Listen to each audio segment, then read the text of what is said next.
Bendito Dios, te damos gracias por este nuevo día, por este nuevo despertar que nos regalas, Señor. Te pedimos, Padre, que nos guíes y nos orientes a través de tu palabra, Señor, en este día. Te entregamos este tiempo, Padrecito bello, para que seas tú ministrando a cada persona que escucha estos audios, Señor. Te damos gracias, Papito lindo, y te entregamos este tiempo en el nombre de Jesús. Amén y amén. Muy buenos días a todos, estamos saludándoles desde Mi Tiempo con Dios, devocional que hacemos desde su comunidad cristiana La Roca de Betel.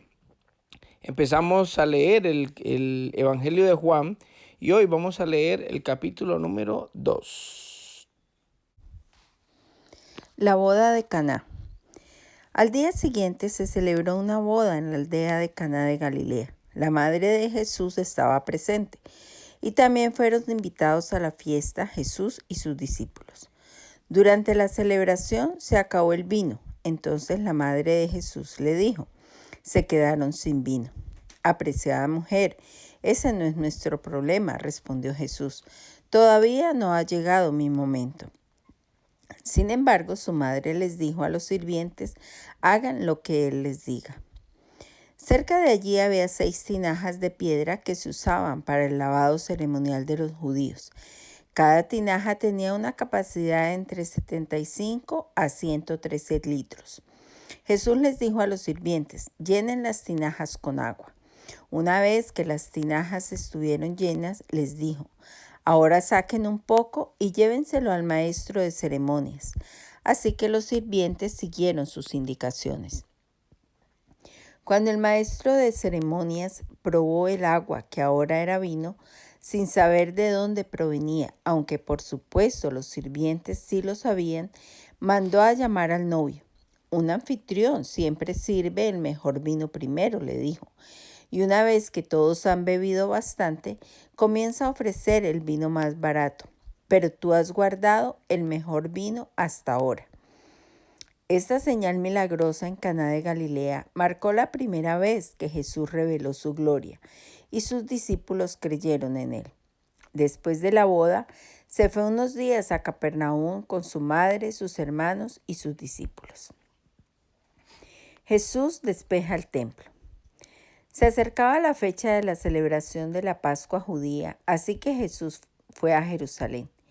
Vio que en la zona del templo había unos comerciantes y vendían ganado, ovejas y palomas para los sacrificios. Vio a otros que estaban en sus mesas cambiando dinero extranjero. Jesús se hizo un látigo con unas cuerdas y expulsó a todos del templo.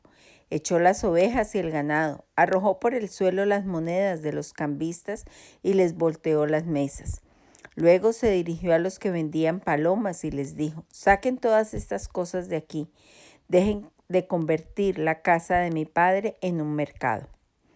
Entonces sus discípulos recordaron la profecía de las Escrituras que dice: el celo por la casa de Dios me consumirá. Pero los líderes judíos exigieron: ¿qué estás haciendo? Si Dios te dio autoridad para hacer esto, muéstranos una señal milagrosa que lo compruebe. De acuerdo, contestó Jesús. Destruyan este templo y en 3 días lo levantaré. ¿Qué dices?, exclamaron. Tardaron 46 años en construir este templo y tú puedes reconstruirlo en 3 días. Pero cuando Jesús dijo este templo, se refería a su propio cuerpo. Después que resucitó de los muertos, sus discípulos recordaron que había dicho esto y creyeron en las Escrituras y también en lo que Jesús había dicho. Jesús y Nicodemo. Debido a las señales milagrosas que Jesús hizo en Jerusalén durante la celebración de la Pascua, muchos comenzaron a confiar en él. Pero Jesús no confiaba en ellos, porque conocía todo acerca de las personas. No hacía falta que nadie le dijera sobre la naturaleza humana, pues él sabía lo que había en el corazón de cada persona. Bueno, con esto culmina el capítulo 2 del Evangelio de San Juan y empieza hablando el Señor acerca de la boda de Caná. Mire que se celebró una boda en la aldea de Caná de Galilea y la madre de Jesús estaba presente, pero también dentro de los invitados estaban Jesús y sus discípulos, y durante la celebración se les acabó el vino. Entonces la madre de Jesús le dijo a Jesús, se quedaron sin vino, y él dice, apreciada mujer, eso no es nuestro problema. Y mire que hay algo interesante porque la solución que el Señor da en ese momento es una solución que pues nadie la puede como tener como algo, como un recurso, ¿no? Para un judío en la época de Jesucristo era muy vergonzoso y era algo bien crítico de que en mitad de la boda se quedara sin vino. Normalmente ellos siempre tenían reservas de vino y de comida porque las celebraciones duraban por varios días incluso y la idea era que cuando se estaba celebrando era por todo lo alto y quedaba muy mal visto que en media celebración se quedara sin vino. ¿Qué es lo que pasa aquí? El Señor da una solución que nadie se imagina y es que le dice a los que sirven que llenaran las tinajas. Habían 6 tinajas, aproximadamente de 100 litros cada una, que las llenara de agua. Y estos hombres le obedecieron, la llenaron de agua y después él le dijo, llévenle una muestra al que prueba el vino y se lo llevaron y vio él que ese vino era mucho mejor. Y lo que tradicionalmente se utilizaba era de que las personas traían el mejor vino al principio y el vino más económico después lo iba sirviendo porque ya la gente estaba de pronto un poquito tomada y no se iba a dar cuenta del cambio. Aquí en esta celebración fue diferente. ¿Qué es lo que representa esto? Mire, el vino representa el gozo. Y cuando nosotros invitamos a Jesús a nuestras vidas, solamente Él puede hacer que el vino del final sea mucho mejor que el vino del principio. En esto, ¿qué es lo que nos quiere decir el Señor? El primer milagro que hace el Señor es en unas bodas. El Señor tiene en gran estima el matrimonio. Cuando Él es invitado a el matrimonio, a la pareja, pues Él hace milagros en nuestras vidas. Porque cuando nosotros empezamos a tener esa vida de matrimonio, al principio de pronto nosotros, cuando estamos enamorados, en el enamoramiento, estamos nosotros de pronto viviendo un gozo, que es un gozo más o menos, digámoslo así, no tan fuerte, pero sí es algo emocional. Pero ya después, al final, cuando nosotros recibimos a Jesucristo como Dios y Salvador, como en el caso mío, que fue muchos años después de casado, el Señor trae a nuestras vidas un gozo especial. Y eso es lo que representa el vino. El vino representa gozo, celebración. Y solamente en este momento lo que dice el Señor es que solamente Jesús puede hacer que el gozo del final, el vino del final sea mejor que el primero. ¿Por qué? Porque cuando nosotros incluimos a Jesús a nuestras vidas, Él va a transformar todo. Y hay varias cosas que tenemos que resaltar en este pasaje. Una es que el Señor, cuando convierte el vino, hay unas interpretaciones y hay unas explicaciones que dicen que el Señor no puede hacer cosas como mediocres, sino que el Señor siempre hace cosas excelentes y por eso es que hizo este vino excelente. Segundo, de que el Señor, cuando nosotros le invitamos a nuestras vidas, a nuestro hogar, a nuestra familia, a nuestro matrimonio, el Señor nunca nos va a dejar en vergüenza. Y eso es lo que pasó. El afortunado este hombre que invitó a Jesús a su boda, se acabó en mitad, iba a quedar en vergüenza, pero estando Jesús ahí, el Señor no permitió que pasara vergüenza, sino al contrario, que quedara mejor que cualquier otro, porque el Señor convirtió ese vino en el mejor vino. Así que es una enseñanza bien bonita de lo que el Señor hace en estas bodas. Lo más bonito de todo es que fue el primer milagro, fue digamos, la entrada a hacerse conocer como el Mesías, como el que estaba haciendo milagros. Pero lo que causa impresión es que Él no hizo un milagro de pronto en la vida de un enfermo o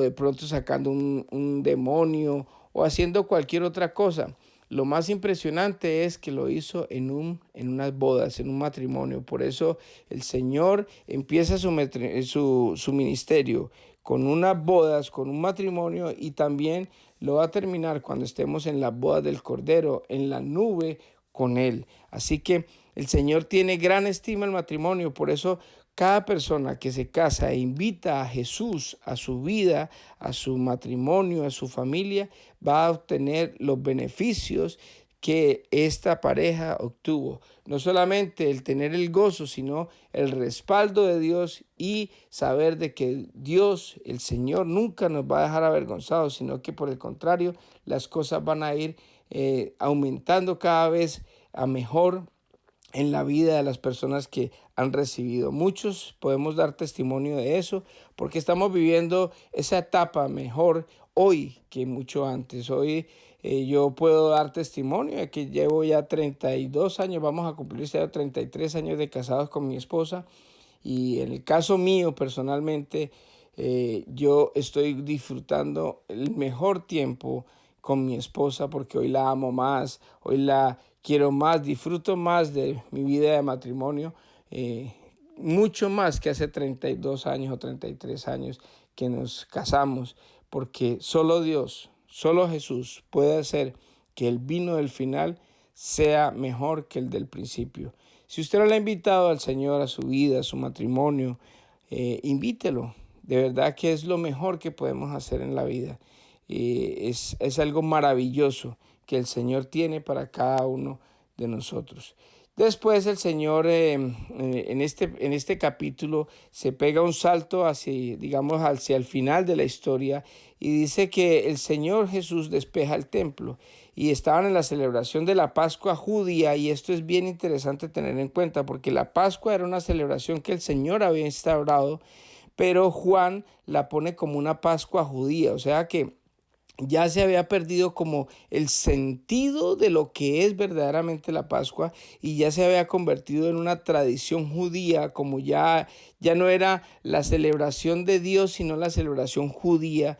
Y así que el Señor, cuando llegó a Jerusalén, vio que en el templo había muchos comerciantes que vendían ganado, ovejas y palomas para los sacrificios, y era lo que explicábamos ayer en el anterior audio, porque es que ellos se habían convertido en comerciantes, se habían convertido en personas que simplemente pecaban y iban y negociaban un animal para poder que lo sacrificaran, y eso se había convertido simplemente en un acto religioso, en un acto que no demostraba ningún arrepentimiento. Y por eso el Señor agarra y saca a estas personas, a estos cambistas, y les dice: dejen de convertir la casa de mi padre en un mercado, dejen de hacer eso, que lo que el Señor detesta es que nosotros nos volvamos rutinarios, nos volvamos religiosos, que hagamos las cosas por costumbre, que no le demos la importancia que es. Mire, cuando uno peca, siempre lo he dicho,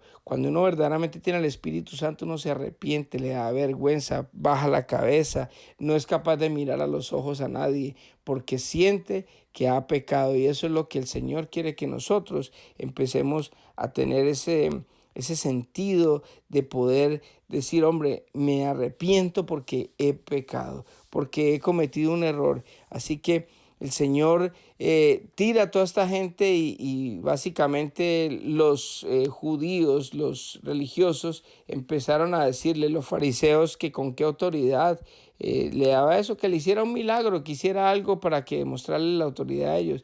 Y entonces él le dijo: derriben este templo y en 3 días lo volveré a construir. Pero él estaba refiriéndose al templo de él, porque él, como cuerpo, como hombre, como Jesús, era templo del Espíritu Santo, porque el Espíritu Santo habitaba en él. Así como usted y yo, que hemos recibido al Señor Jesús como Dios y Salvador, ya hoy pasamos a ser templo de Dios. Y ese templo que él hablaba en ese momento era el cuerpo de él, que lo iban a matar y al tercer día iba a volver a resucitar.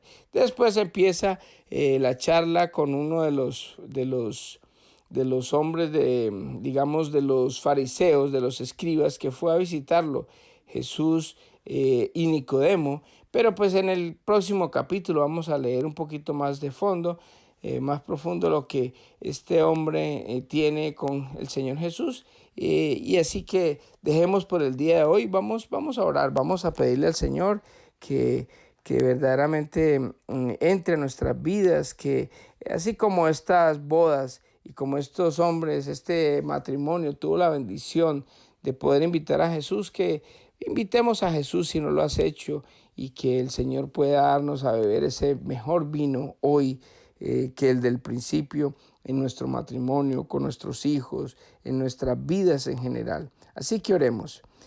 Amantísimo Padre, Dios Todopoderoso, yo te doy gracias, Dios, por este tiempo que tú nos has regalado, por esta lectura, Señor, porque sabemos, Padre mío, de que tú, Señor, eres bueno, de que cuando nosotros te invitamos a nuestras vidas, Señor, tú nos transformas nuestras vidas, de pronto en esa tristeza que había antes, Señor, la conviertes en alegría, en gozo, en paz, en fe, Señor, de poder creer en ti, Señor. Nos das una nueva perspectiva de vida, Señor, una nueva forma de ver las cosas. Yo te pido, Padre, que bendigas a cada persona que escucha estos audios, y te pido de todo corazón, Señor, que nos bendigas a todos el resto del día.